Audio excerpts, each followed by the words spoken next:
That's the other one. That's the last of one brood. Oh my goodness. You Of the pack. crazy. Where's Art? I think he went to Starbucks real quick. Stan immediately covering for him. He's afraid my sister's going to think I went out drinking or something. He went to Starbucks. But Dan, explain yourself. That is, I mean, you're a grown man. Look who it is. Look who it is. It's a puppy. It's a puppy. It's a crazy. Hello. Asshole. Does anyone here not have douche children? I got a little. It's a little dog. They get scared by big voices. A little. Yeah, right. They get scared at big voices. You know this, Art. And I think that one's a little slow. It may be retarded. I don't. So mock out the dog now. They get spooked in a large voice at the sound of a zipper coming down. The dog's homophobic. And I've said this before to my sister. I think Dan might have had sexual intercourse with one of the dogs. Because the dogs are a little squeamish around Dan. Which one? The one with the limp? Look at it. Ooh. Look at that. It's crazy. That doesn't even sound like him. It's like a different person. Look at him. And Dan, as you know, if he packs on some weight every once in a while, and I wrote a song.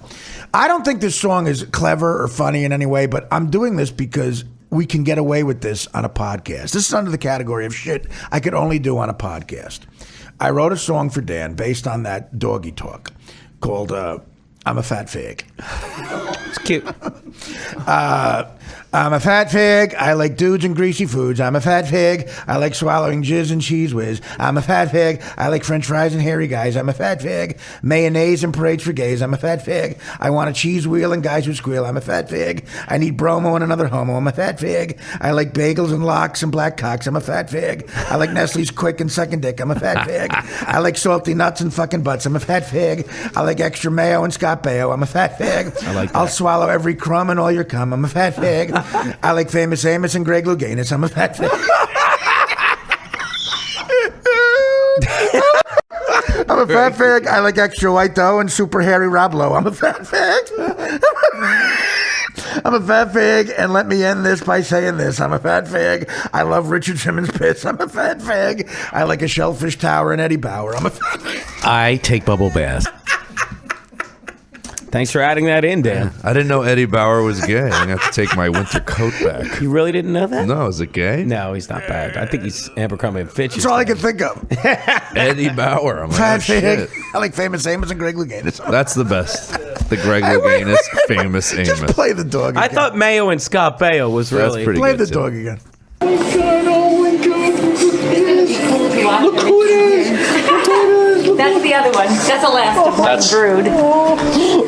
My sister sounds like James Caan. Where's Art?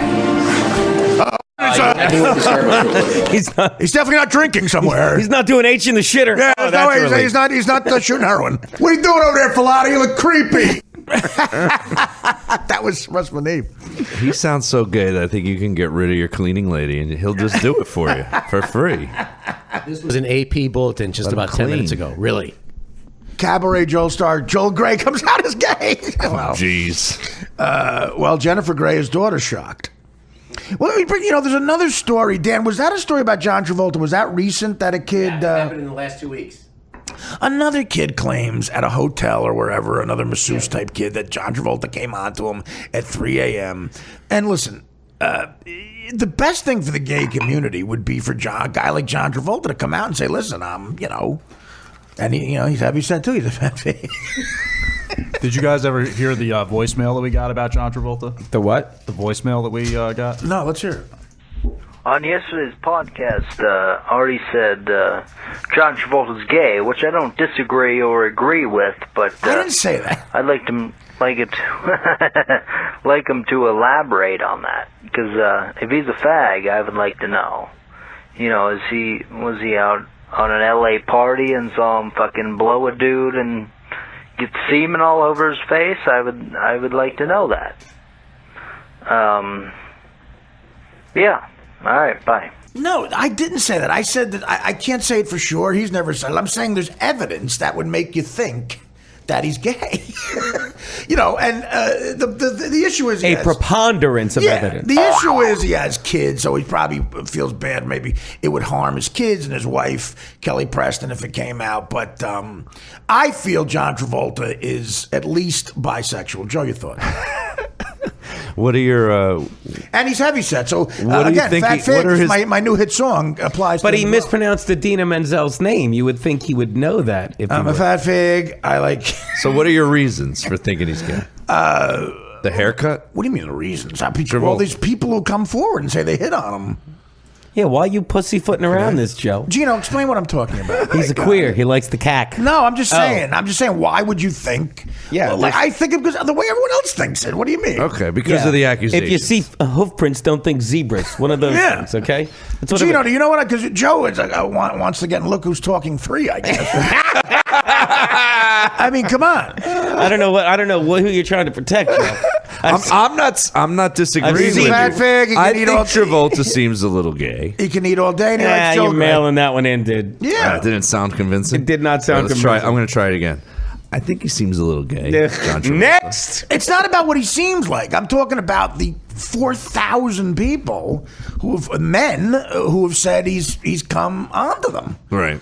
How many are there? A lot. As meant more than Cosby Geno, has women. Do you that agree raped him, with me? Do you that he agree? raped? I think there's no questioning. More than the Cosby numbers. Yeah, no, not more than the Cosby. What are the Cosby numbers? Like 25, 30 now? But yeah. But there's just constant people coming out and saying it. You know, and why do you just gang up on a guy and decide to do this if there isn't some kind of proof there? Am I saying he's gay? No. Right. But I definitely think what he's saying, the bisexual thing, is very possible. Also, more proof. We have John Travolta talking to my sister's dog. Oh, this should be interesting. Here he is. Look who it is. Now do you think he's gay, Joe? That's the other one. That's the last of one brood. Oh my goodness. Crazy. John Travolta is obviously gay. 100% gay. Who is that little guy? Who is that little guy? Oh my.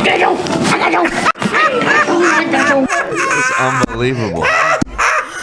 That is amazing. I love that you have it amazing. on tape. And listen, before I get these phone calls, I realize that the Fat Fag song is offensive, not clever. I'm saying I'm celebrating that we're doing a podcast and you can do whatever you want. It's fantastic.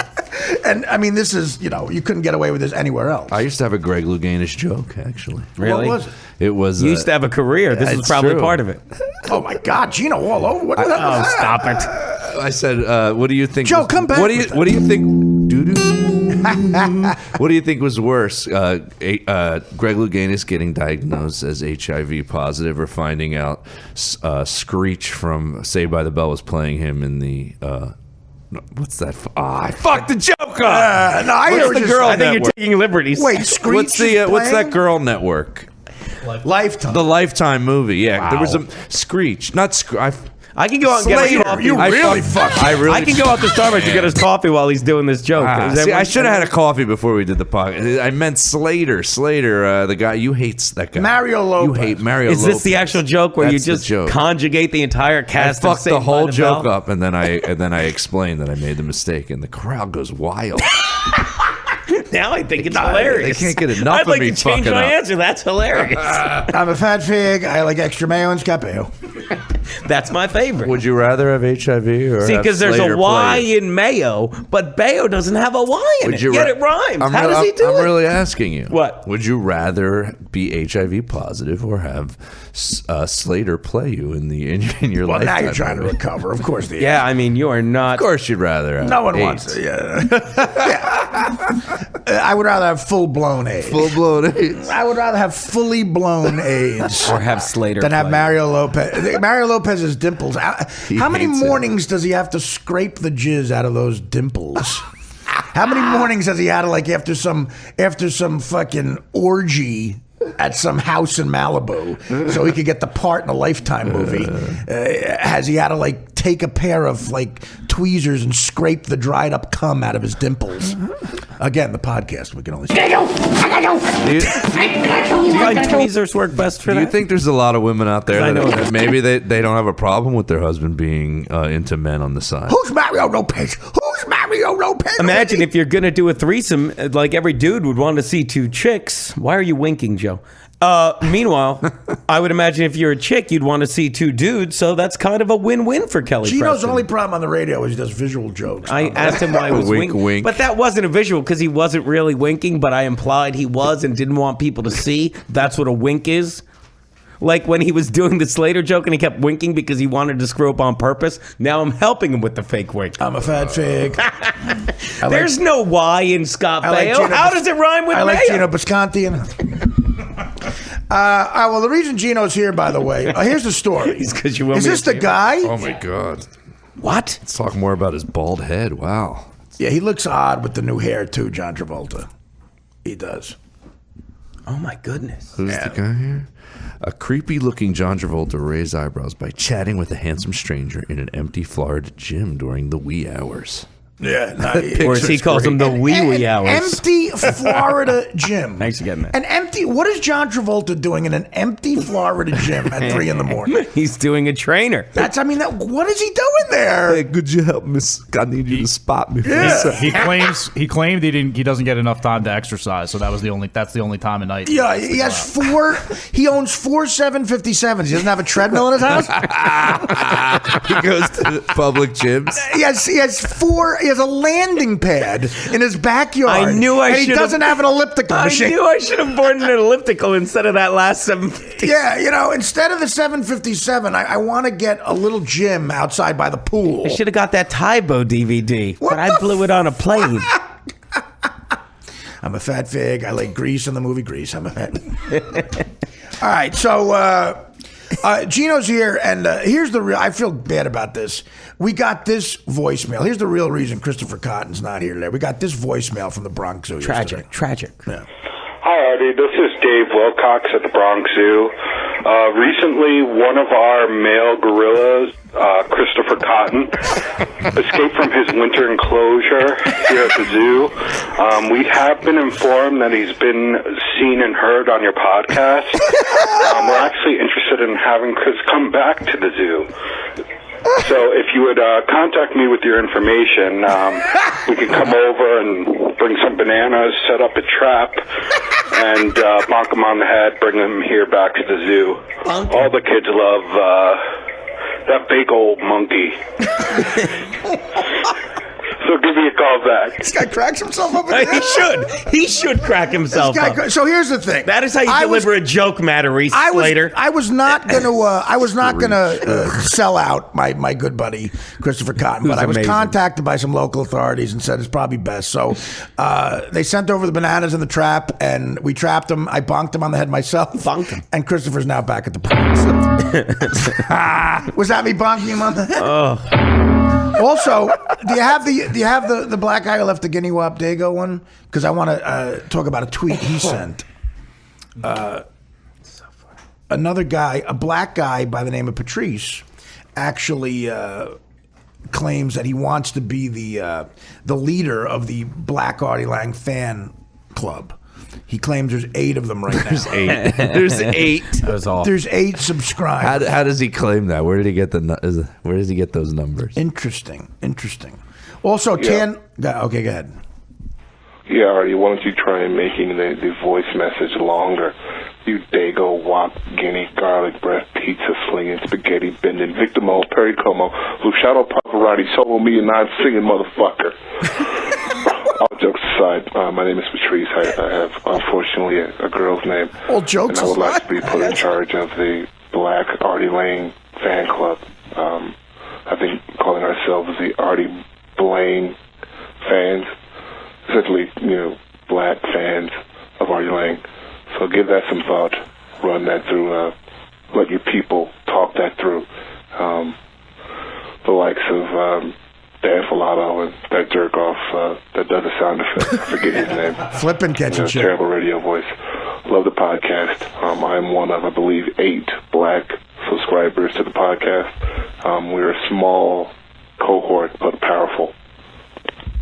Thank you. Well, thank you, Patrice. I got a tweet from Patrice where he's in fact accepted my official offer to be the leader of the Black Artie Lang fans of the podcast, and he's going to try to double that number by next year to 16 people. Joe, your thoughts?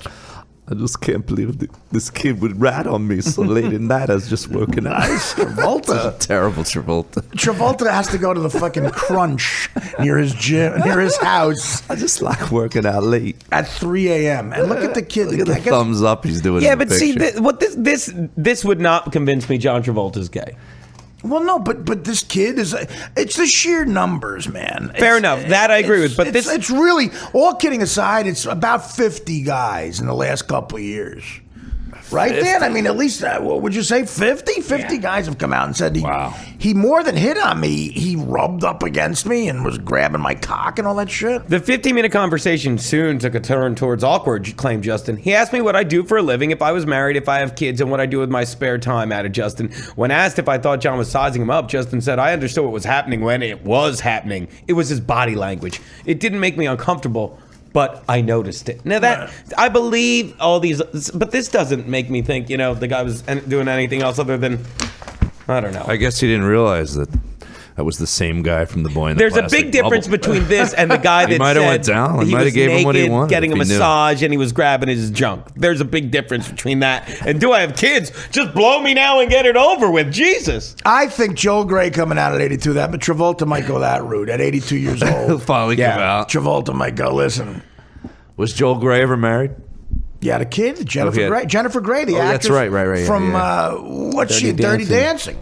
And that's his kid. Dancing with the Stars. And he's got a son too, I believe. Does he have a son, Dan? I'm checking. You know him from the meetings, right? I hear he has 2 lapdogs. I was once hit on by a gay guy. You said this a couple of times. This I'd like to hear. Who was married? I thought you said multiple times you were hit on. One just registered in my brain. We have tape of you getting hit on by a gay guy. Can we play that? Oh, the timing. I'm dying to hear this. Here's Joe. I got you. Where's Art? Wait, here's tape. Here's tape of Joe getting hit on by a gay guy. That's the other one. That's the last one. Oh my goodness.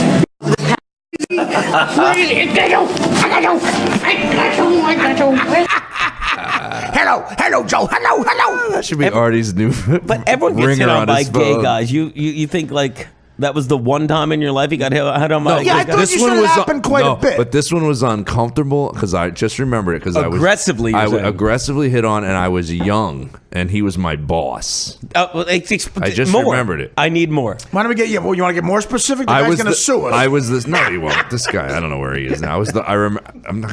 Yeah, where he is now. He's probably. It's going to sound gay. Is he one of the black subscribers? I think I was 17, and he was like, I worked at this place stocking shelves, and it was like, this is going to sound really gay. The store was called Cosmetique. What it was all cosmetics and shit, and I was how'd a you stock. get that then job? why are you there? It was down the street from my house. I took the job. You don't. Well, then I'm siding with this guy already. Yeah. What are you doing there if you're not gay? Right? Yeah, Joe. Here's the thing. I was working at all the cock you can take in the ass, and the boss, for some reason, would come in and hit on me. So you know what I did? I took my assless chaps, I slammed them on the mechanical bull, and I left because I won't put up with it. I won't. Yeah. I'm not a piece of meat. Geno does have a point. That's hilarious. You're working at Cosmetique. Where does he get the balls? I mean, the guy's got his cock out while you're stocking shelves, and he's like, "Am I the guy who's out of line?" And this is back in exactly. This is back in '82 when everyone had those OP shorts that were like a fucking inch above your fucking. I don't know. Did everybody? Other penis? Remember those fucking other penis? Your other penis shorts. I got lightheaded. No one had those shorts. What do you mean everyone had them? Where they were like, what do you mean? In style, the shorts, if you watch basketball they in the were 80s. In style, shorter like Cosmetique. Cosmetique. The Fenway. What's the Fenway? It's like no, that's what I said. It's like you tell this whole story. You're like, oh, by the way, it was in a place called Cosmetique. Yeah. This then guy, why are we wasting our time? Man. If he didn't hit on you, he was probably lazy. If John Travolta's acting career did not work out, he'd probably be managing Cosmetique. Did I mention I was stocking glitter on my balls? But tell and me, the guys tell were the looking at story. me. Really enjoy getting shit on that I gave that information. But tell the story. With this in the background. Tell us. No, tell it what happened. How did he hit on you? I'm multiplying. Please shut that music Just off. tell how he hit on you. The Please. Grease soundtrack. Yeah, what did he do? So he had an office in the back, and he called me back there, and I remember he had there was high steps to his. Yeah, there was high steps to his desk. Does Joe want a promotion? I came up there, and he goes, "You got nice legs." And I went, "Thank you." Of course, I didn't know what to say. Of course you did. And I was like, is this guy? Is he hitting on me? Like it startled me because I was 17. I never had that happen. Was he in any way overtly effeminate? Was he like? Oh, he was super effeminate, but he had a wife and kids. Same situation. Right. He was definitely. There are people that stock the bubble bath, Joe, and people that work in the office ordering it. Do you think all guys that talk like that are gay, or do you think some aren't? I think no, they're all gay. I think you're born gay. And right. that's the greatest argument for you can't, bash gay people in any way, because it's like bashing someone for being black, white, or anything. You're born that way. Right. You're born. I feel in some sense they need a better sense of humor, because I'm all for goofing on everybody. But like politicians and church groups who seriously try to make legislature and laws against them, violence against them, is just like being mad at someone for being black or white. No, you're totally born agree. gay. So I think. I don't have a problem with it. No, I know. I'm just saying. I'm answering your question. I think if you do have that effeminate thing, you probably are. I mean, on some level, or you're suppressing it. You know, and a lot of people have to go through that hell too of suppressing. It's funny when you're in those where guys overcompensate and they have that voice, but they're like, "Hey, this football game," and just like weird when you're in those conversations. Well, that guy who wrote I sound like such a homophobic asshole right now. No, you don't. You sound. I don't. You're making a point. Okay, you're making a point. Look, we all miss our boss at Cosmetique. That guy Norm used to do a bit. I think he did a sketch on SNL. It was great about the guy who wrote "Men Are From Venus, Women Are From Mars," whatever the fuck that book is. Yeah. About he was like seemed like one of those guys where he would say, "We men like our Monday evening football." Instead of night, he'd say evening, like those little things, like the Fenway. I just thought of one. You could probably find this on YouTube. There's a video when you first have a kid, and everyone either has it or you give it to new parents, called the oh geez, the best kid on the block, best behaved kid Sparkling on the block, Wiggles. something like that. And the guy who's giving you instructions how to teach your kid into being the best kid on the block is the most effeminate guy I've ever seen in my life. And I'm like, you gotta be fucking Here's kidding how me. you're the best kid on the block. Yeah. If you blow the neighbor. He's teaching you how to get your kid to like how to swaddle a baby. And like how to swaddle a baby. It's hilarious. How to swaddle a baby? Safest kid on the block. So are you trying to? Are you actually searching? It's something on the block. Flippin's good, man. He found. He'll have it in a He's second. amazing. Can you find him? Yeah, he just found that other thing real quick. He found Mike Schmidt in a jiffy. So he's good at finding gay guys. He's got it all bookmarked.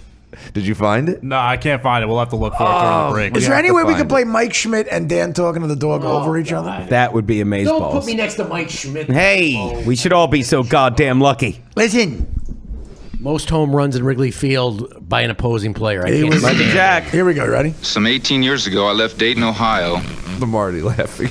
with two very bad can't wait. knees. Was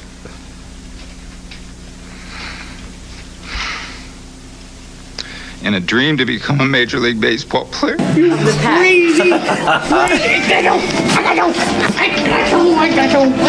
I thank God that dream came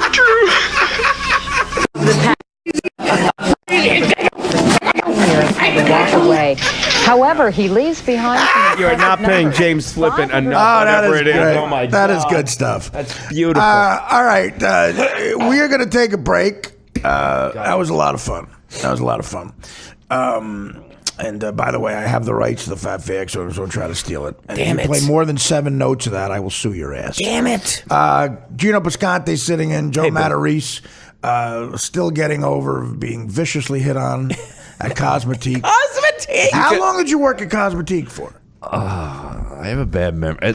I quit every job fast, and that one, I think I might have worked there for 6 months. Yeah. Why would you leave? The I must have benefits. enjoyed it. Yes. That's how low my self-esteem. Oh, I used to do another joke about that. You know your self-esteem is low when you'll let a gay guy hit on you a little longer than normal. You're Well, like, yeah, you got really nice legs. I think Do I would. I would run I with think it. I Really? would. Yeah, I think It I would. actually feels I used good. to bartend in again, Wilmington, Delaware, and I had a bunch of gay guys that would come in. I loved it. Loved it. Wilmington, Delaware. Wilmington, Delaware sounds like a town gay people leave. No, they're not leaving there. No, really? It's right near Rehoboth. You sound like you're going to eat the dog. That was them. This is an average shift for me. I would like a scotch, and then they would just roll into that. Who wants to go to Cosmetique? Who wants to go to Cosmetique? Does someone want to go with Uncle Danny to Cosmetique? We're going to go on the shelf at Cosmetique. Ooh, Uncle Joe's working there. But Uncle Joe's too working there at Cosmetique. It's a little illegal to take your young under. A little? I must have been 16, and he like brought me up, told me I had nice legs. Is that a little? You is were that of against the age. law? You were, let's go arrest his Is ass that a right hit, now. or is that just a compliment? You have nice legs. You need more than that, I think. Yes. You need more than You're that. at Cosmetique. Anyway, the big story, John Travolta hits on a guy at a gym at 3 a.m. The bigger story, John Travolta doesn't have his own gym in his 750, 4 757s and no Should gym. have bought that last fighter jet. Exactly. Yeah. Probably could have got a jump rope instead. Why did I buy that last country? And again, how does John Travolta have so much money? It also says in the picture he took his toupee off to work out. Of course. And I don't know if how you feel on this, but like Travolta looks better without his toupee on. He looks fucking retarded with that wig on. The new wig, I agree with you completely, that he's had on in the last few movies. He looks like a sinister. He's too pale. It's weird He's got to looking. get some color in his face or get a different wig. He looks sinister. What's wrong with Looks like being fucking bald a little bit? He What looks is the like- problem? he I looks don't like a- understand when people do He that. looks like a clown in just the base white makeup. Yeah, like I saw what's his name? Who's the guy in Birdman? Michael Keaton on Letterman, and like he's got thinning hair, and he looks great. I don't know. Well, he looks great. old. He looks odd. But you do? You think he He's looks one odd? of I those think guys he who looks should good. have died when he was 38. For his own good, for his own good. Yeah, well, I mean, like what would Belushi have looked like now, or Jimi Hendrix? Probably like me. I always think of Woody Harrelson and like who's the other Balding. guy that shaves his head? Woody Harrelson and Bruce Willis. Bruce Willis. What's wrong with fucking Bruce going bald? Willis? They're fine. Love Bruce Willis. Kept himself in good shape, and easy there, Dan Falato. By the way, gonna sound Bruce gay. Willis, you're so cute. I got a text from Dan Falato. The funniest thing, he goes, "I'm not butt fucking as much these days. I'm concentrating on tanning." That's a tweet Dan Falato said. "I'm not butt fucking as much these days. I'm concentrating on tanning."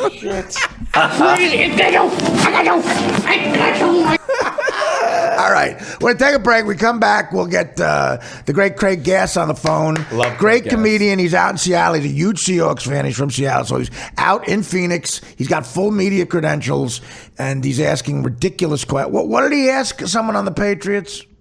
Tom Brady, right? Seahawks player was. He asked Tom Brady who his favorite Seahawks. He asked Tom Brady as Sam Kinison. That would be good. Oh, I got to see that. No, he did. Oh, he did? I wish he did. He does. Gas didn't do it as Sam. Tell him to do that. He'll do it for you. He'll do it. Just you'll be Tom Brady. Well, yeah, I know, but he's got to do it with the real Tom Brady. I like to hear that.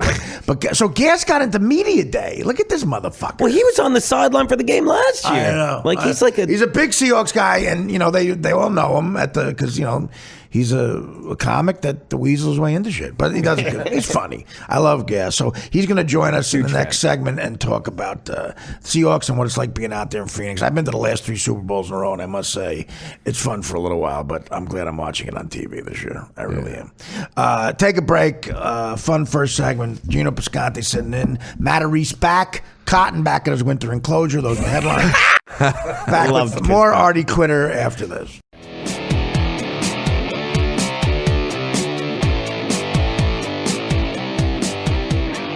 Hey, welcome back to the Artie Quitter podcast. My next guest is a great friend of mine. We were just talking about how talented this motherfucker is. One of the best comics. I love him.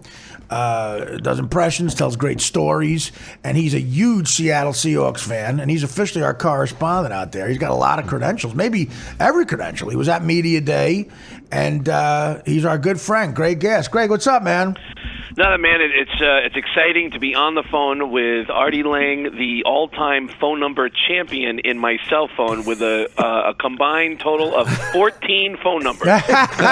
Did he change it again? He's got another one? That's what happens when you know Geno. Yeah, when you know Geno Bisconte. When somebody gets a new phone number in my phone, I just add it and I just write like Dan Falato new, and I'll just write new. Artie has Artie new. Artie newest, Artie really new, and then there's a couple that says Artie promises this is new, Artie swears this is new, and then Artie newest ever. Then I had to start going Artie newest number 1, and then Artie newest number 2. I had to come up with a whole new system to keep adding these numbers. Well, listen, I like to keep people on their toes. Yeah, and the best part about it is I get text messages now from other people with your phone numbers. Dan's texting me from one of the Artie new numbers. Oh, I don't okay that. That could be a lawsuit. Yeah. But listen, I when you know nefarious people, sometimes you have to keep on the run. Sure. Believe me when I tell you that I absolutely get that. Yes, so you're out in Seattle, a big Seahawks fan. You were at Media Day. Give us some highlights, brother. What's going on out there? Well, I've been pretty gay about the Seahawks for over 20 years. I know, my Amazing. God. You're back to Jim Zorn days. Yeah, and for me, it's been tough because every time I talk to someone like Artie about sports, I'm not even involved in the conversation because I don't. There's no participation. My teams haven't done anything, so I'm living through a real golden era right now of seeing my team actually compete. It's so crazy because now there's like all these fans. They refer to them as the 12th man. I've been a fan since I literally was the 12th man in the Kingdom. I was the 12th man. My buddy Jason was the 13th man in the stadium. I can vouch for that. You are a true fan, man. Yeah, so it's really weird. There was, and I'm not joking when I say this. For the longest time, the password to my email was Rick Myrer is fucking killing me. That was the password to my email. Well, so being able to go to having a relationship with the Seahawks and having them hook me up with stuff is crazy. So yeah, I was at Media Day yesterday, and I'm just trying to be goofy. I think as a comic, I'm hoping to hit a moment that could even come close to what Artie did when he actually became a news event a few years ago.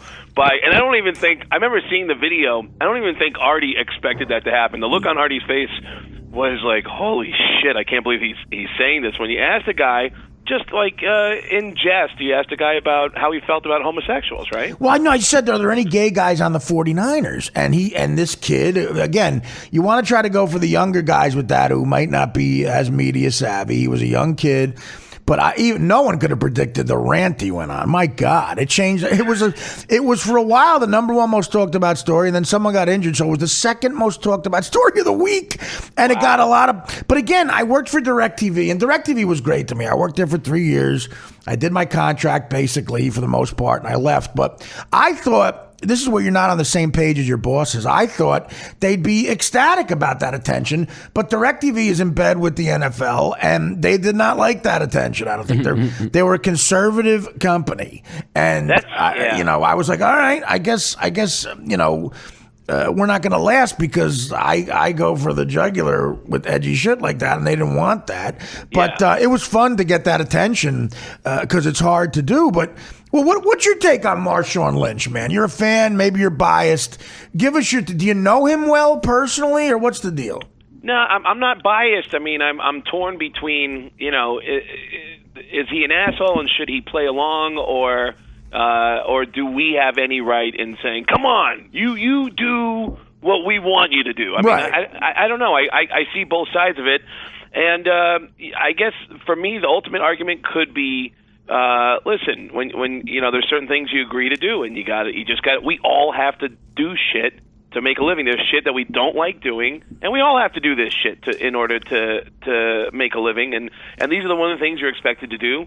But on the other side of it, and I don't know if it's a cop-out, but he's just had some bad experiences, and he just doesn't want to give them anything to hang him with. Right. So, what are the bad experiences he's had? That's gotten lost in the shuffle. What exactly does he bring it up? Were they so obvious that we would know just by being casual fans? What problem did he get into with the media where he does this? I don't know. There's some guys I know who just suspect that maybe he's not very articulate and doesn't want to look bad, but there's some videos that just came out. He just put out a couple of things with like some I think progressive a Skittles commercial, right? Where he actually comes off as funny and articulate, and he has a sense of timing. And so I don't know. It's never been pointed to like this is the moment that really pissed him off. There is no one moment that's come out, but I know people who know him who say, man, if you ever know that guy, like other players have said. Honestly, he's like one of the funniest guys on the planet. He would love you, and it's like, but he doesn't trust anybody. I think you can relate to this as a comic, Artie.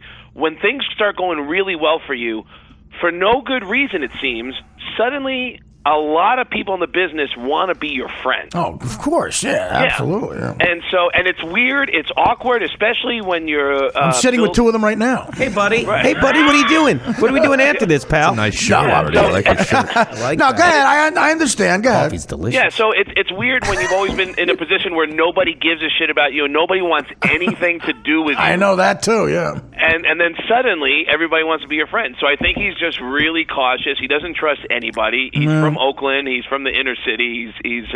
So he's just very standoffish, and he has yet to come around on that. I don't know if that's going to change, but I got to tell you this: I appreciate the fact that he's willing to run into a fucking brick wall for my team. Oh, because of course, he's a great player. Great player. He's going to probably be retarded at 45. Why? Because the way he plays, he's head first. Yeah. Yeah, I mean, he's not going to do well in about 10 years. So thank God there's somebody on the team that plays like that. No, I mean, listen, there's no question the guy's a great player, but you made the point that Joe was making earlier too, and I think Geno agrees, although I didn't understand what Geno said. That I think he pretends to be not media savvy maybe and uptight and everything, but secretly he really is, and he's playing it like a fiddle. If that's the case, get over yourself and give a decent interview. And you're right, as comics, we all got to do this shit. None of us like getting up to do the fucking yuck show in St. Louis to promote a gig at the Funny Bone, but sometimes you have to. And I'm the worst. Like you talk about going from, I didn't have to do any of that. on Howard, because I would just plug it once on Stern, and Greg, you know this better than anybody because you were a regular on that show too. Yep. Yeah, I would say to the club guys, don't think I'm getting up early. I gave you a plug on the biggest show on the planet in the morning. But after, before that and after I left Stern, all of a sudden they're like, well, no, we want you to get up again. So, and you got to bite the bullet. So I don't know. I just think I agree with you in the sense that secretly he's probably a funny, articulate guy, and he's playing us all for a fiddle. Yeah, he doesn't cooperate on any fucking level. Not here. Yeah, I've seen him out at. I go to game. I book a lot of my shows around the country so I can try to get to Seahawk games on the road. I've been doing that for 10 years, and I've noticed during warm-ups, the team will come out, and as a unit, they will do all the stretches at the same time. And Marshawn will be off to the side doing some weird thing, and then and he doesn't. And then they'll do the drills where they throw a pass to the guy, he catches it, comes back, throws it to somebody else, gets back in line, go again. And Marshawn will catch one pass, throw it up in the air, and run off the field. Do you think he's mentally ill? I think he might be mentally ill on some level. Asperger's, maybe. I think that there's definitely a possibility that that could be an issue. He might be a little kooky in that way. But here's the crazy thing, though. He also has this incredibly warm heart, and he's really active in charity. And I mean, it's a no bullshit thing that he's always thinking about these charities that he wants to do, and he'll show up for charities and hang out with kids for hours and talk to them. Right. Oh no, I listen. I'm not arguing he might be a good guy, a bad guy. Right. I'm just saying it's just an odd situation. But again, he wins. We're talking about him, and the Patriots probably love him because he took all the attention away from Deflategate. You don't hear about it anymore. You just hear about Marshawn Lynch. Something else. I'll get into that later. I want to throw it to Joe Matarese because Joe said something interesting during the commercial. He did? What was that? Richard Sherman. Joe claims to hate Richard Sherman more than anybody for some reason, more than Marshawn Lynch. Ask Greg your thoughts about your thoughts on that. I just think he's too much of a showboater. That's all. Backs it up, man. I don't care about backing it up or not. I'm a big fan of one of my favorite football players of all time. And I'm the same way with boxers. I don't like the guy who's fucking talk shit. I really don't. I've always been a blue collar guy. I root for Hagler over Sugar Ray. I love Joe Frazier more than Muhammad Ali. When did Richard Sherman talk shit? After he put up and shut down Michael Crabtree, and then Michael Crabtree pushed him in the face, and then they jammed a mic into his face? I see what Joe's saying. What kind of a guy is Sherman? Do you know him at all? Well, first off, I just got to say, because I love that you have Joe with tell him I said that. I want to say that Joe, I think Joe got screwed on America's Got Talent. Oh, thank you. Let's get back. He also got screwed at Cosmetique years before that, but you weren't listening to that. They tried to screw him. Well, what do you think? What do you think? The editing, it's very difficult. Yeah, it kind of bummed me out that they framed him in that way. But about Sherman, the first I ever even heard of the guy. Here's the thing. I personally get bummed out, and it's the reason why I'm not a Yankee fan, even though I grew up in Mount Vernon. It bums me out when there's something related to the organization that's just really negative. And for me, when I was a kid, I just saw a lot of drunk guys fighting each other in Yankee Stadium. Right. And I was of the era that Artie Dad took you to a lot of games? Yeah, I went to a lot of games as a kid. Yankee Stadium was 10 miles from my place. So when I hear that there's somebody on the Seahawks that's an asshole, it bums me out because I think, man, I can't root for that. I can't fucking root for that. But I heard 2 years ago that there's this guy who was caught talking shit to Tom Brady that got picked up in social media, and I got bummed out when I heard about it until I heard the rest of the story, which was that Brady was talking shit to Sherman, and it all started with Brady saying, come see me after the game. Just, hey, when this is all done, just come see me. I want to hear what you have to say after the game. And the Seahawks beat him, and then Sherman came right up to Brady as he was walking on the field and said, hey, bro, you told me to come see you. You mad? You mad, bro? What's going on? You mad? You mad? And then I realized, all right, okay, that's actually kind of funny to me. And I wanted to judge him, and then I realized that it was actually comeuppance for the shit the shit talking that Brady was doing to Sherman. And as a kid, I was a Muhammad Ali fan, and I know that my grandparents had some choice words for Muhammad Ali. They did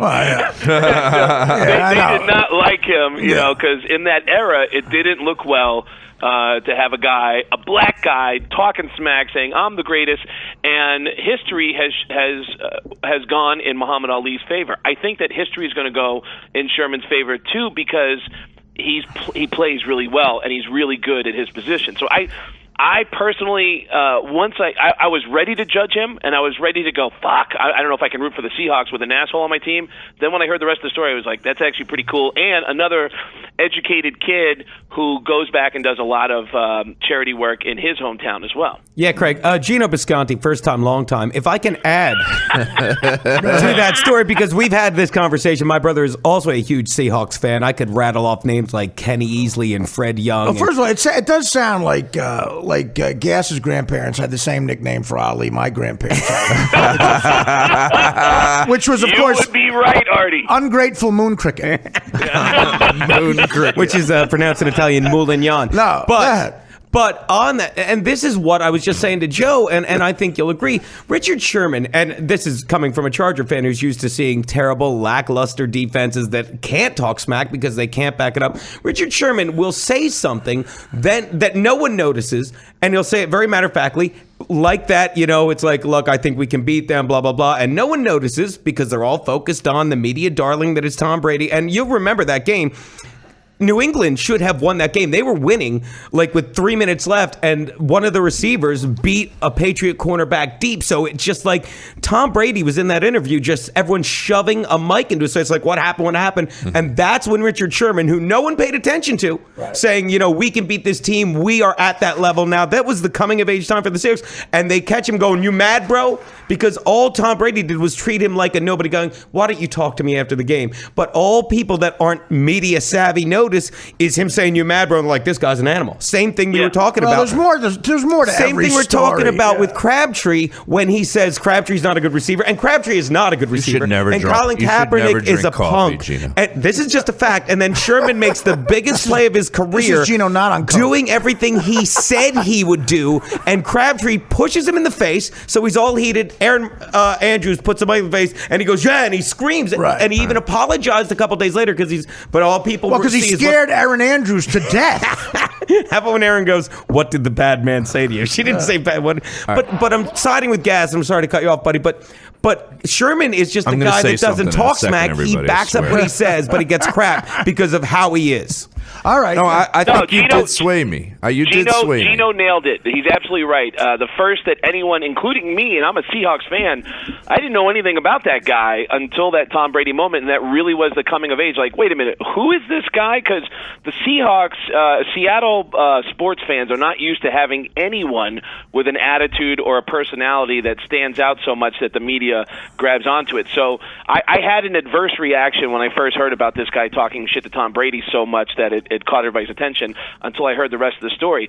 And I was always a fan not only of Muhammad Ali, I was a big fan of Charles Barkley when he played basketball. I love Barkley. I still do. Yeah. Barkley would get under somebody's skin, and I'd watch him play, and I would notice that he would get under somebody's skin until someone just had a fucking meltdown and took a swing at him on the court, and then the referees wouldn't catch anything except for the swing, and then Barkley would go, "What's going on?" Right.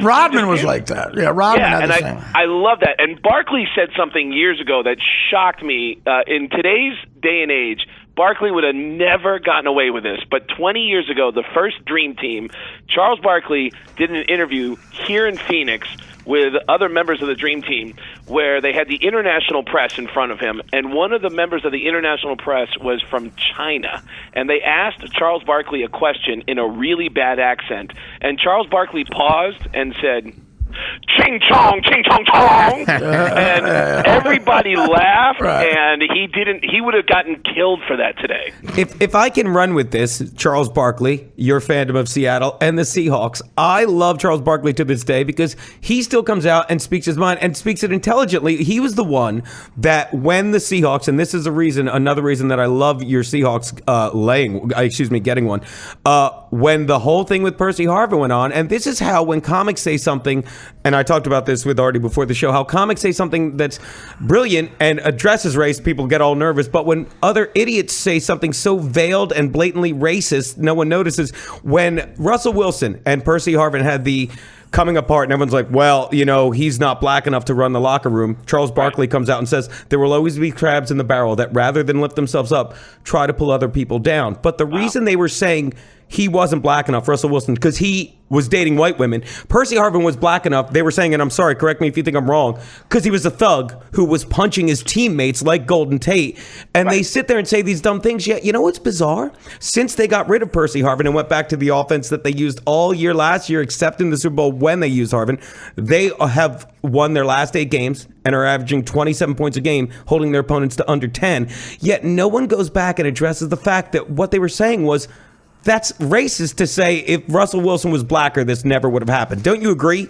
Yeah, and you nailed the stats too. Everything has changed since then, and I think it's one of those things where the Seahawks don't get credit, and people don't think that they're capable because they haven't been on everybody's radar. But Geno's paying attention to the numbers that they're putting up, which is only Seahawk fans seem to be noticing, and they don't get the respect until they start making a couple appearances in the Super Bowl, and then people start noticing them more. It's the same thing when Tom Brady first came on the scene and made it to his first Super Bowl. He's a pretty boy that he was like, people just went, but he did it so many times. He made it to the Super Bowl so many times that people think of him as this machine, and they respect him more. And I think that will happen in time with more appearances in the Super Bowl with the Seahawks. Should they, this one helps their credibility more than now that they're back in the Super Bowl. If they win, there's a whole young generation out there who want to be Russell Wilson. When you're 12 years old and the best team in a sport is dominating the game, you at 12 you just want to be a fan of that team, and so there's going to be a whole generation of kids who are going to be Seahawk fans because they're either good kids like Russell Wilson or they're fucked up kids like Marshawn. Well, maybe. I'm going to give Joe Matarese a chance to talk.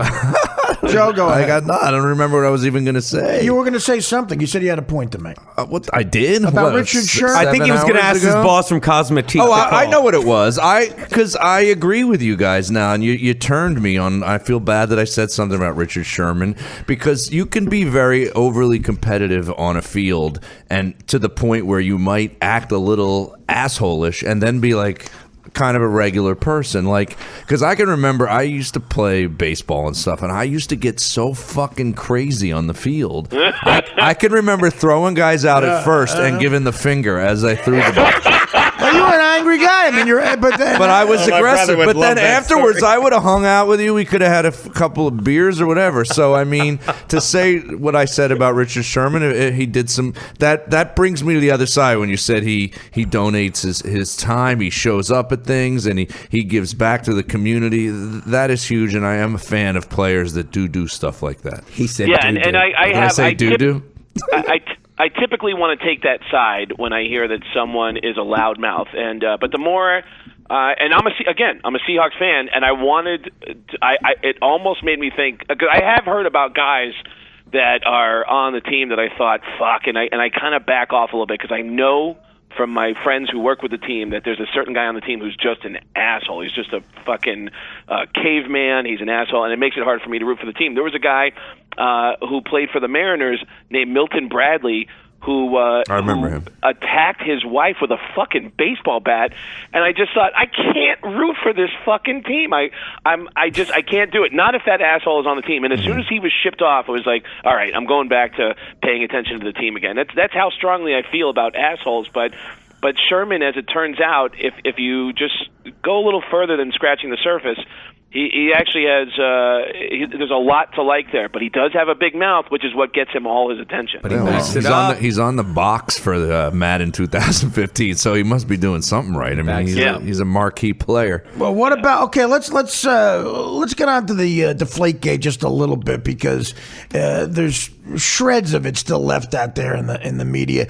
This kid, they supposedly have an equipment kid on video taking 25 balls, whatever it is, into a bathroom. He's in there for 90 seconds. He's good, man. In 90 seconds, he deflates these balls exactly the way Tom Brady wants them and comes back out. I can't empty 2 of my bowls in 90 well, seconds. I'm saying, you're out there. Hold for laugh. Thanks for getting that. Hold for laugh. Thank you. You're out there. What's the temperature like with Deflategate now? And do you think the Pats are going to just let this kid get hung out to dry? I mean, there's evidence against this guy. Is there any way the kid does it on his own? Come on. I mean, what do you think about all this? No, well, I think it's hilarious that they show this young kid and the title card on the bottom of the screen says NFL looking for this person of interest. Person of interest. Yeah. And, I mean, it scares me to think of how many times I've walked out of a sporting event and dipped into a bathroom alone for 90 seconds, what I was doing for 90 seconds. And I'm so glad that nobody was paying attention to me and whatever was in my small pocket of my jeans. Sometimes you were having sex with a chick who looked like Bill Belichick. I'm grateful that nobody paid attention to me, but I think for the most part, people are sick and tired of talking about it. But as a Patriots fan, my heart goes out to you. I don't know that I have a strong feeling either way, but my heart goes out to you because this is going to be with you for the rest of your life as a Patriots fan. No matter if they win the next 5 Super Bowls in a row, the Patriots, they will still have that tag of being like, but did they do it fairly? So you're going to have to deal with that as a Patriots fan the rest of your life. It's going way beyond this weekend. So, but I don't know if I have a strong feeling either way. I mean, I just think people are just tired of talking about it. If Seattle loses as a fan, would you really feel like you were cheated? No, exactly. Honest to God. Exactly. I don't think it's going to be that big a deal. If it was any other team. I'm a guy that when my team gets beat by somebody who beats people all the time, I really do feel like it's an honor. I was on the That's what Janae Rice said. I was on the field in Minnesota when Brett Favre made his comeback, and he destroyed my Seahawks. I'm on the field watching him destroy them. It was like 48-10. He just beat the fuck out of them, and I just laughed about it, and I just said, "Man, fucking Brett Favre, what a son of a!" I got a huge kick out of it. It's like. And if Tom Brady killed my team, it would be like, wow, you know what? I got to see Tom Brady kill my team. If it was, I'd have a different feeling if it was a newer guy. If it was like, say, that guy Andrew Luck. Yeah, if it was Andrew Luck, I'd be a little more resentful about it. But Tom Brady's he's a legend. He's a classy guy too. He is. I'm sorry. Yeah. Well, I mean, whatever. I mean, you don't know. Is there any way we could get you to pin down that ball boy and in your Sam Kinison voice scream, "Did you do it? Say it. Yeah. Say it." How great would that be? I know that. I know you want to say these balls are fine. I love this. And I wish I could say that too. I wish I could, but unfortunately, I was there. I wasn't like you guys just having fun in the bathroom for 90 seconds. I was there. I was there when you were blowing these balls. Oh, say it. Say it.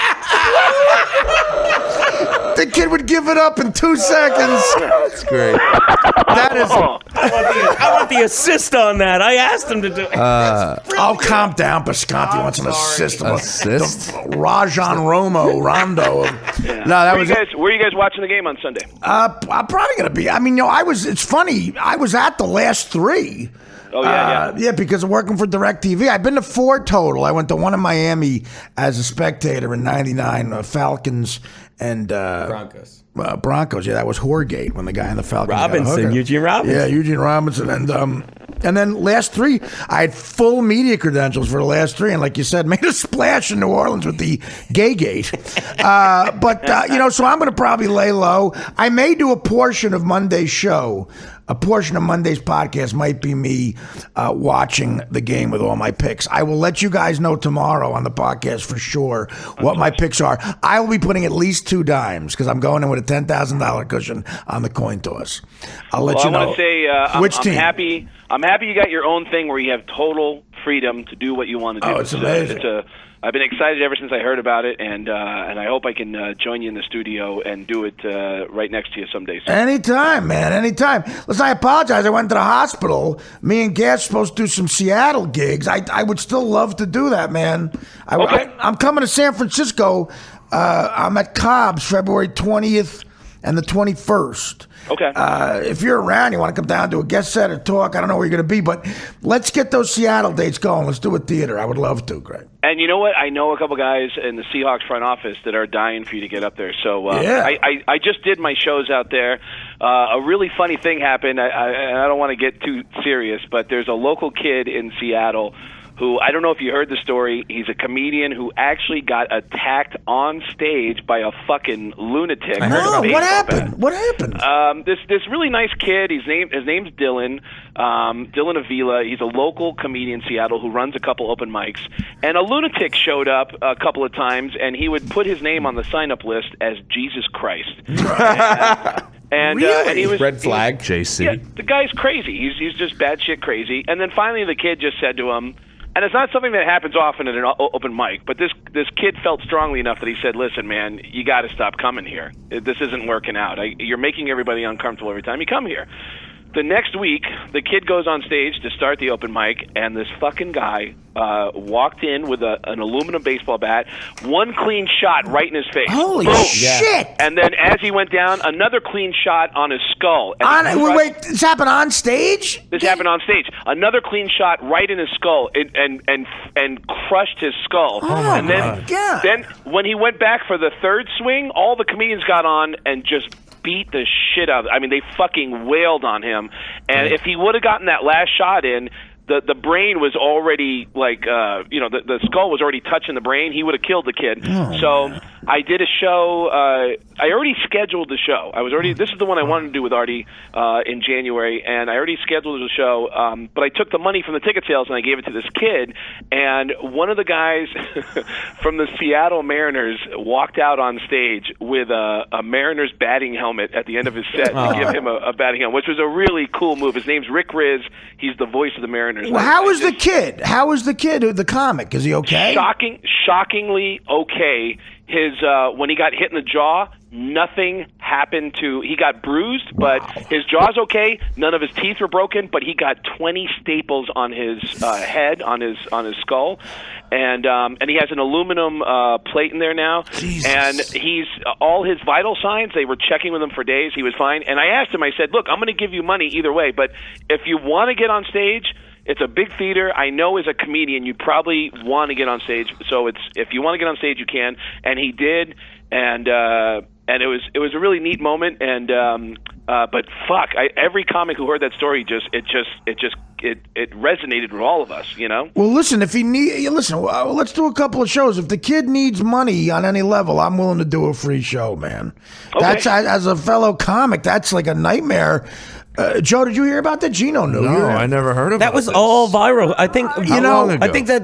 Yeah, when did it happen? About a month ago. There's right? a video of it. No, there's no video of that. People talking about it. It was a month ago. Listen, Gas, I am totally willing to do a free show if he needs one. I was on that open mic. Get something this together. guy get put in jail who hit him? Oh yeah, they showed him on the local news and attempted murder. Attempted murder. He's.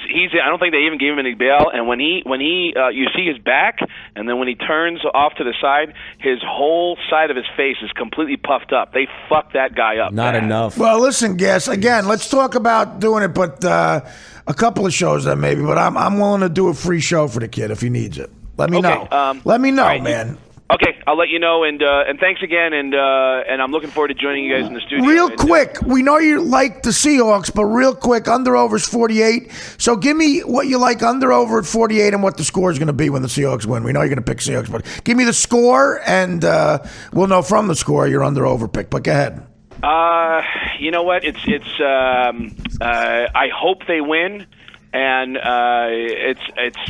there's no science to this, but if they do win, I think they would win by a score around 27-24. It's a good. To be the final score. That's a lot of experts. I heard Michael Irvin again today on the Fan, and I think Irvin, he's a good guy. I've gotten to know Irvin a little bit. He gives it up. He's as smart with analogies as anybody. He says it's a field goal game without question. And look, the Pats are given a point, basically a pick 'em. The first half line, I think, is a pick 'em. For the whole game, it's a point. So that's as good a prediction as any, and that makes it right at the under/over too. So you're on the money there. So you're like 27-24 with your Hawks. Good prediction. Yeah, and I want to say something that you need to pay attention to at the Super Bowl that Seahawks fans have noticed all year long. I wouldn't be surprised if the Seahawks score all of their points in the second half because they are just an insane second half team. Every game they have been just insane in the second half. No, the championship game proved that. Have you ever seen Russell Wilson with 4 interceptions? You ever see him that off?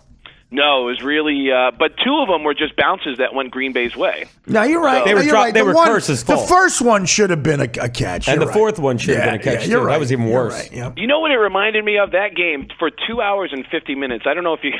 This might be a little too deep, and you might not get this, but anyone who's a Kiss fan will get this. But for 2 hours and 50 minutes, it just wasn't the Seahawks. I didn't know who these guys were, and it reminded me of that really shitty movie called Kiss Meets the Phantom of the Park, where there's a moment where the fake Kiss gets on stage at Magic Mountain, and the fake Kiss is performing, and everyone in the crowd is going, "Who the fuck are these guys?" For a couple hours, like, I know this isn't the real Kiss. And then for the last 10 minutes of the game, the real Kiss came in and just fist fucked everybody, like, "Yeah, we're here," and they just that's what it felt like. Marshawn Lynch is selling shit on his website. He might get fined for selling stuff and promoting it with the hat for his symbol of his shit on his website.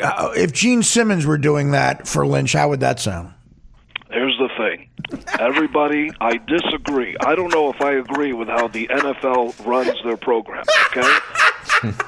All I know is that Beast Mode apparel is available. It's Kissmas, and it's available at KissOnline.com.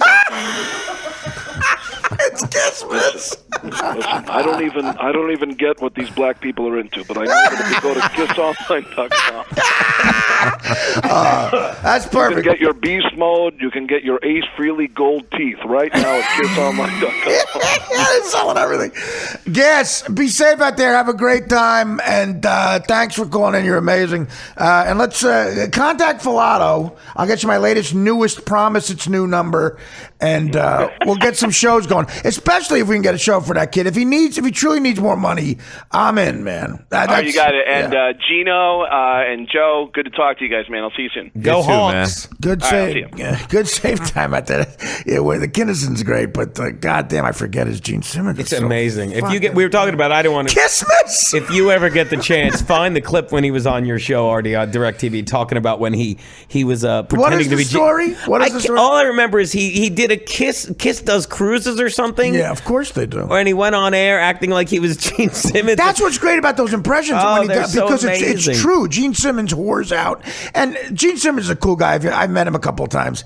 He's open and honest about it. He's like, I'm a businessman. You know. Oh, and the other story he told was how Gene Simmons bangs all these hot chicks, but then the next day he'll be seen with a fat. It was all on that one time on your show. I listened like 3 times. I was dying. I was dying. He's so funny. He really he's great at those. It's Gene Simmons from Kiss. This is Gene Simmons of Kiss. From Kiss. And he goes like it's somebody else. From Kiss. I don't know what these black people are into. All right, we're going to take another break. We're going to come back and real quick, we'll do the plugs, maybe 1 or 2 more stories, and we'll wrap this up on a really fun podcast today. Artie Quitter wrapping it up after this.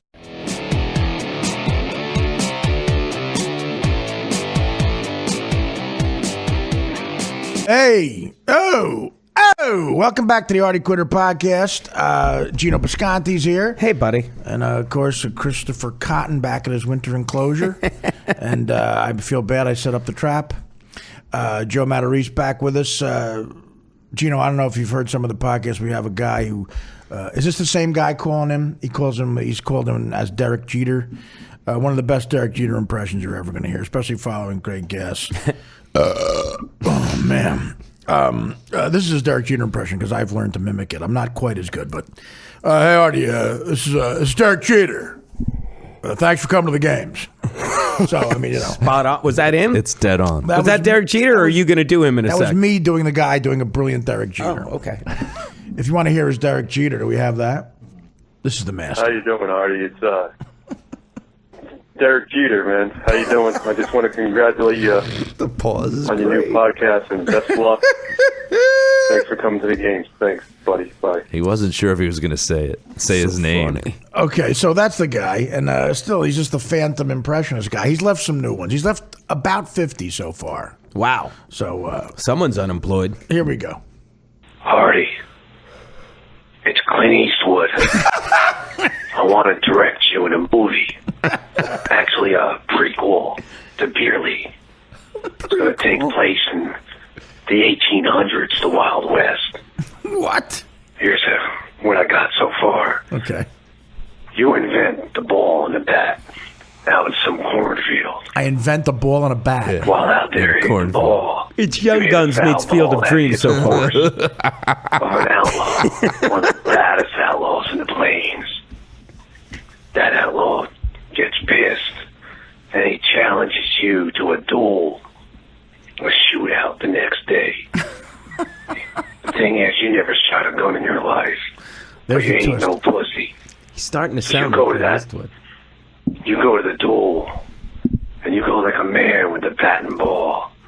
When that outlaw stands across from you with two guns on his side, ready to shoot you, you throw that ball in the air, and you hit it with the bat and kill him with a line drive right to the You forehead. gave away the ending. You I'm become a storyboarding hero, it right now. and baseball is now America's #1 game. Let me know what you think. Bye. Bye. It would If, look like by the that. way, if someone was in show business and knew the storyboarding reference, that would have been a funny joke. I'm storyboarding it. That's I'm fine. storyboarding it right now. The So best that- is what you're drawing. They're drawing these stick figures. One on guy's a piece got a of paper. bowl. Is Clint Eastwood sounds like it's Kathleen Turner.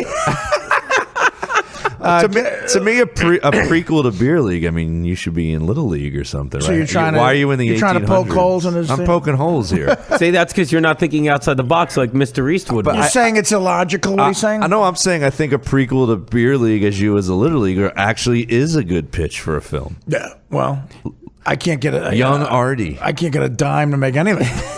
All right, let's hear another one. Hey, Artie. It's Mike Greenwell. You son of a gun. Who's that? Remember you boo me all the time at them Yankee games. But hey, the podcast sounds great. If you're ever in Florida, Red I'm down to Sox? my batting cages. We'll hit some balls. Keep up the good Who work. was he? Bye. Mike Greenwell. He could be in your Who's prequel. Mike Greenwell? He could play you in the prequel. Wait, you know who he is? He played for the Red Sox ages ago. Never heard of him. He used to blow me at the Yankee game. I missed him at the Fenway. I mean, It did. You know what? When I heard the name Greenwell, it's funny you said that. I started picturing a Red Sox uniform for some reason in my head with that name on the back. but you know, Okay. Excellent. What a out of the way. he could play you in the prequel. What a great obscure impression. Rich Little. Rich Little used to do a great. What's his name again? Mike Greenwell. Mike Greenwell. He used to do a dead-on Mike Greenwell. Slater, Screech. Screech Slater. So did Fred Travolina. Fred Travolina. Great, Rich. God. This guy's amazing. He's doing it. Wow. Artie Quitter podcast is sounding great. How you doing, Artie? It's Tom Cruise. Hey, man, no hard feelings. Sorry you didn't make the cut in Jerry Maguire, but the podcast is awesome, man. Keep it up. What is Mike Greenwell impersonating Tom Cruise? I love this guy. I love it. It was very like the effeminate thing was very subtle. Hey Artie, it's Tom Cruise. It was somewhat like Paul Lynn. Kevin Meaney / Paul Lynn. If Kevin Meaney and Paul Lynn had a kid, that's what it would get. Tom Cruise would have come out. This guy's a star in his neighborhood now. Oh, of course he is. Yeah, he's not saying his name either. He's not power hungry. Jeez. I like that. Hi, Artie. It's Tiger Woods. Really enjoying Artie Quitter podcast. Pretty good. Wow. Be nice to get some white women up there, but sounds good. Thanks. Not much. Tiger. All of us, some of them he just mails in completely. I don't know. You know, I mean, some of them he's just like, fuck it. The Tiger Woods, he took Clint Eastwood was like an hour. Hi, this message is for Joe Matarese. Hi, Joe. I think you're great on the show, but you keep leaving early, and you can't make it sometimes because you got other obligations and stuff. If you need a car driver, someone to drive or pick people up for you, A car driver. I have no problem doing it. I have a nice big black van. The windows are all painted out for privacy. And I'm just a normal looking guy. I have like this big, thick black 1970s mustache, black hair, crew cut. A lot of people say I look like Freddie Mercury. Oh, I know. So shouldn't be a problem. I really love you on the show, and I hope you don't have to leave early. So just let me know. if you want me to do it, because I'm actually out of lollipops. I have to go pick some up. Thanks, baby. This kid really, I hope somebody's watching him from across the street with a high-powered camera. The dark side's coming down, nothing is real. She'll never know just how I feel. John Caffrey. Hey, Artie. It's Eddie from Eddie and the Cruisers. Oh, he went right to the movie. Love your new podcast. Keep up the good work. Eddie from Eddie. He's calling from the mid-'80s. That was nice of him. How's he not doing Damone? Come on. This guy's an inch away from it. This is Damone from Fast Times. Come on. Damone? Artie. Love Damone. It's Chuck Norris. I was just watching Beer League. Sounds like Clint Eastwood It's with okay. more rest. I thought there was a few things missing, like helicopters, grenades, and machine guns. I was wondering if you'd like to do a sequel called Beer League 2, The Return of Braddock. No. Here's my idea. You and the boys are playing softball World Series in Vietnam against a bunch of gooks. Your team is so good and you beat them so bad that they retaliate and they put you and your friends in a prison camp and torture and starve you for months or maybe years until I get there. I think it would be a good role for you. I'd like to get you weight down. Maybe down to 75 pounds. And I get full-blown AIDS. Good Oscar possibilities. If we really want to get the Oscar, maybe we could throw an AIDS needle out on the field that you run and step on. Okay. With the weight loss and the AIDS, guaranteed Oscar. Please let me know. All right, that's enough. I don't want to get people on Joe's Facebook, man.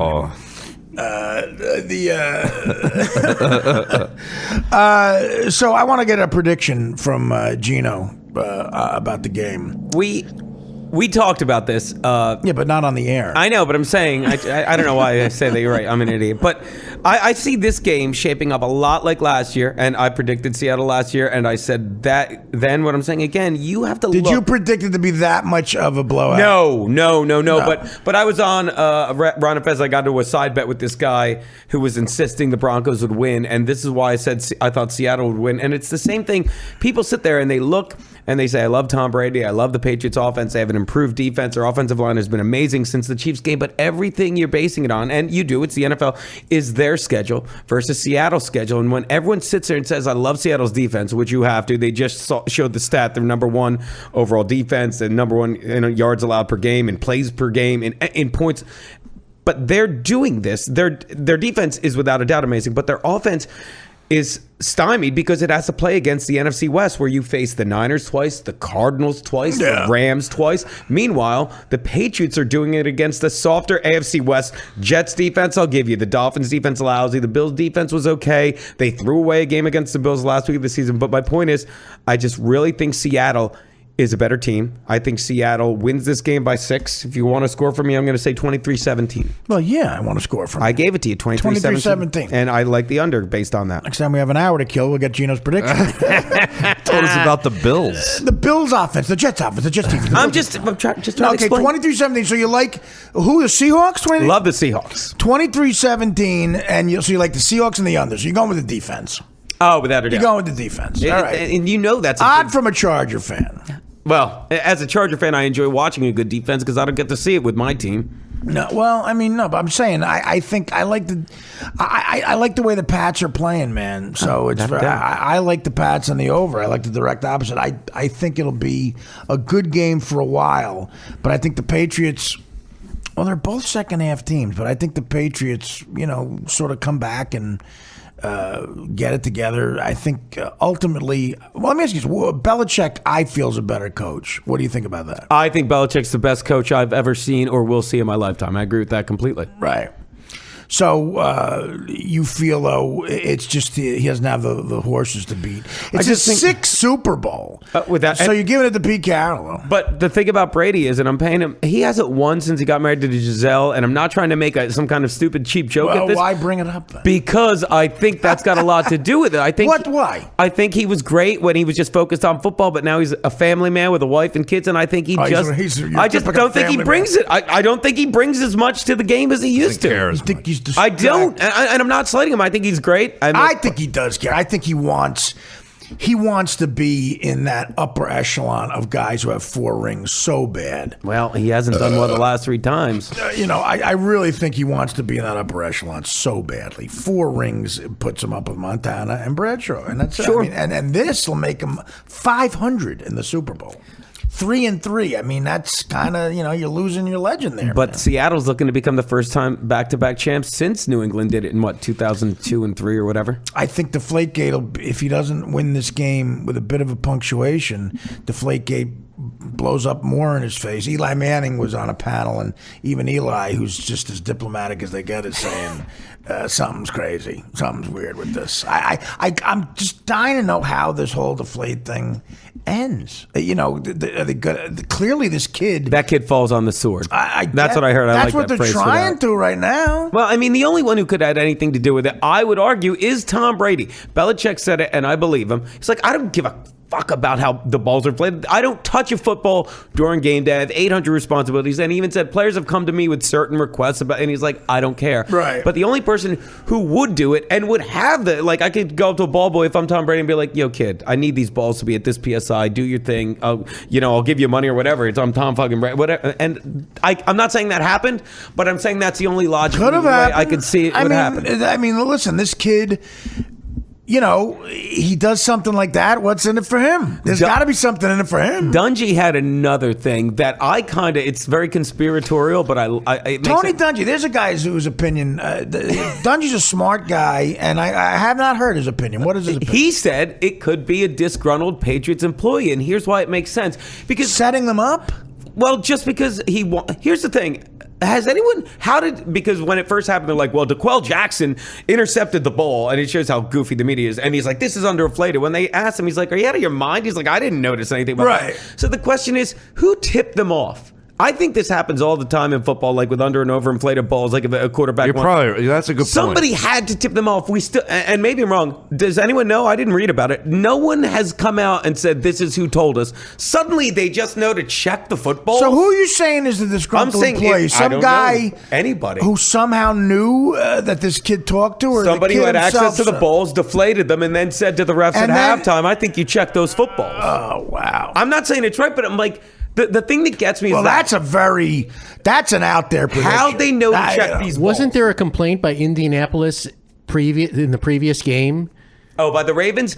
No, the Ravens. The Ravens. No, but it was Colts. Indianapolis said that they had complained at the beginning of the year. Now that's a story I heard, but I never heard it confirmed. Did the Colts play the Pats in the regular season? They did, right? Yes. And so in that game, you're saying, yes, they had a complaint with the footballs. They said that they had gone to the league and said something was wrong with the footballs. Okay, well, see, there you go. Then maybe that the disgruntled employee is wrong, but that's the first I heard of that. That makes sense. I just didn't hear that. I still haven't heard that is what happened. But why didn't they check them? Why didn't they find out before the second half? Why did they know to check then? 90-second window, man. But for this kid to go in there, that's good. But it's just more of the media hoopla, because the bottom line is they shut him out 28-zip. It'd be one thing if they were saying the second half, they killed him. So it's a non-factor in my opinion. It's got nothing to do with it, but it's fun to talk about. I think that was a good point what you said, that it's probably done all the time and we're just hearing about it. I mean, how many times you think that's the first time guys are playing with like less than properly inflated footballs? Yeah, there's all this gamesmanship stuff with, and it's part of the game. Bill Parcells tells a great story in A Football Life. Bill Belichick, love that. No, A Football Life. Bill Walsh. Oh, I didn't see that one. Bill Walsh, was famous for having the first 25 plays scripted. They were scripted out in the West Coast offense, which means he didn't really have to talk to the guys upstairs because he had it all scripted out. So right before they're about to start the game against the Giants in the fucking playoffs one year, Bill Walsh claims our phones don't work. My headsets aren't working. I can't communicate upstairs, which means until that's fixed, the other team can't work with their headsets either to make it even. And they didn't need to. Bill Walsh and the Niners didn't need to because it's all scripted. It left the Giants hung out to dry because now they're not in communication with upstairs and they don't have them scripted out. So, Walsh got away with it. And, they ended up winning the game. The next year during the playoff game, same thing, same scenario. But before the game, right after the coin toss, Parcells goes up to Bill Walsh and says, listen, if those headsets go out again, I let it slide last year, okay, but if those headsets go out again, someone's getting told. And he said Walsh looked at him, giggled, winked, and said a little gamesmanship. So he admitted that everyone, from Bill Walsh, one of the best coaches ever to Belichick, they're all looking for an edge. And Parcells probably does the same thing because he didn't punish him. And I'm guessing Parcells didn't tell the story like this fucking weasel. He's like, it's respect. He was laughing about it. He was laughing about it, saying, okay, listen, that is messed up, man. And this say that phones don't work. But isn't that hilarious? And this is the other thing I'm saying, and I'm sorry that I didn't get them. I know you're busting my balls to some extent, but I just think Roger Goodell is such like and your boy Florentine hates Goodell, and he'll go on for ages and hours about what a punk and thug, and he doesn't care about anyone but making money. And fame and his attention. He's a slave to the but he loves pain. He loves creating all these bad guys in the league like Marshawn Lynch and Bill Belichick. And if this was any other team, no one would care. But it's the Patriots who had Spygate and it's just a lot of horse shit. You said it, Art. It's gamesmanship and guys get away with stuff, you know. And if you can, great. It's part of the game. But I think coaches respect that. I don't think anyone's like, oh, they screwed us with the football. We'll see what happens. 23-17.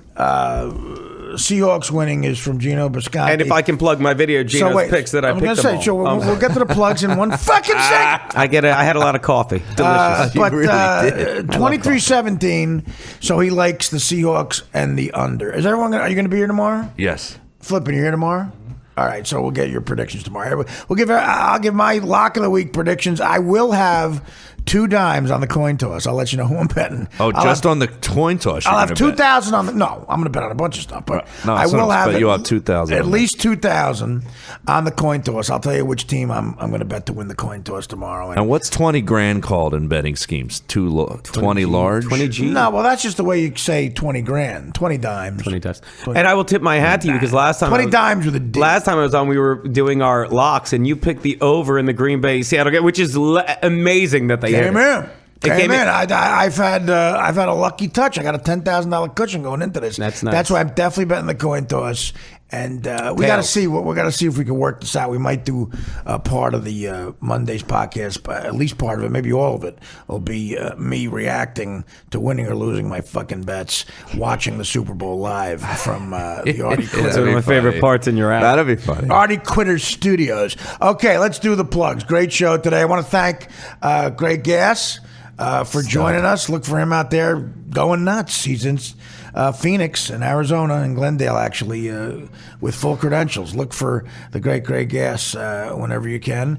And Geno Bisconte, let's hear your plugs. Just GenoBisconte.com. I do my football video called Geno's Picks, where we pick stuff against the spread. 7th annual Geno's Picks Palooza, where I make picks for the Super Bowl. I know, I like saying it. Geno's Picks Palooza? You know why I call it that, and feel free to laugh? Because is Pearl Jam playing? I do the Super Bowl, but I don't just pick the game and the total. I pick from the coin toss through the national anthem, through I did a which bet to do for the prop bet Bill Belichick, what color hoodie will he wear? What was the over under and how many words I got in during when you were talking on this podcast? 37. By the way, -40. Under was a lock. Negative, you can't say negative words. Although when you do your Slater joke, I feel like I'm losing words from my vocabulary. No, we can all pray someone doesn't complain on Joe's Facebook about Geno Bisconte.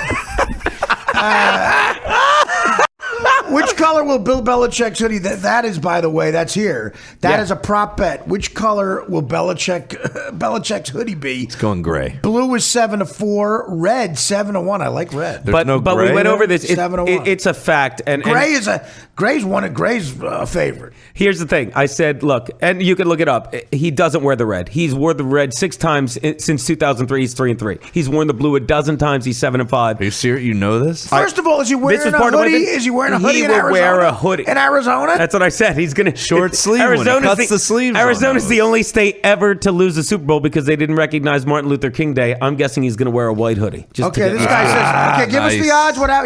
What's his record with each color? It's 7-5 wearing the blue. Right. It's 3-3 wearing the red. And last I saw, and like I said, the link, the article I saw said through November of this year, and I imagine it was like 45-11 wearing the gray. Well, this says here, this is a stupid bet, this analysis.